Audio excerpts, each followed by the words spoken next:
Corona के नए variant को लेकर क्यों एक्शन में है वैज्ञानिक और रिसर्च में सामने आया कि ओमिक्रॉन से लिंक। कोरोना की 3 बड़ी लहरें और कई बार को लॉकडाउन के बाद अब सभी सामान्य ज्ञान जीवन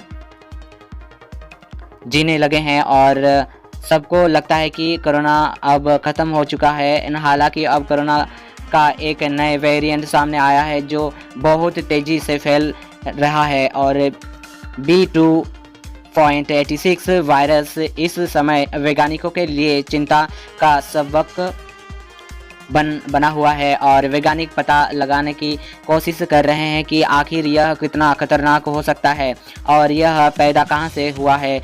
क्या यह नया वेरिएंट ओमिक्रॉन के ही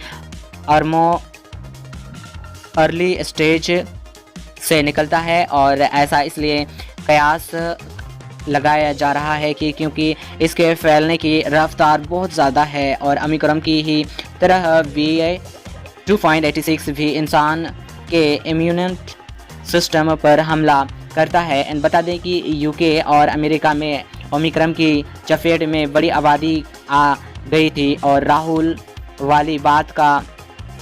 वाली बात का यह है कि अब तक की जानकारी के मुताबिक वैज्ञानिक यही कह रहे हैं कि यह वेरिएंट किसी लहर के लिए जिम्मेदारी नहीं होंगे। एक वेरिएंट ने कहा कि बड़ी संख्या में लोगों को वैक्सीन लगी है और ऐसे में ही नहीं लगता कि यह वेरिएंट ओमिक्रॉन जैसी कई लहर लाएगा। हालांकि अभी कुछ भी कहना बहुत जल्दबाजी है। वैज्ञानिक क्यों है अलर्ट इस वेरिएंट को लेकर वैज्ञानिक अलर्ट हो गए हैं। एक पब्लिक हेल्थ रिसर्च आशीष झा के मुताबिक यह वेरिएंट कोरोना के शुरुआती रूप से विकल्प अलग है और इस पर मिलकर ध्यान देना ज़रूरी है। और एक जानकार ने यह भी कहा कि B2.86 खुद एंटीबायोटिक भी बनाता है जो कि वायरस के इन्फेक्शन को ख़त्म कर देता है और इस वायरस के संक्रमण के 6 मामले इजराइल, यूके और डेनमार्क और यूएस में मिले हैं और इसमें एक दूसरे से कोई संबंध भी नहीं है। इन लोगों ने कई हवाई यात्रा भी नहीं की थी। इसका मतलब है कि कई देश में पहले ही इसका कम्युनिटी ट्रांसमिशन हो चुका है।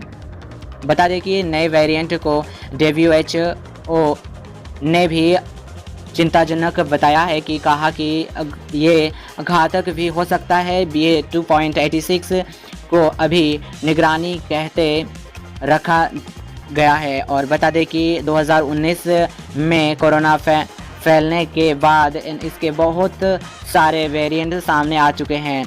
इन वेरिएंट के कई गुण सामने होते हैं तो कई अलग भी होते हैं।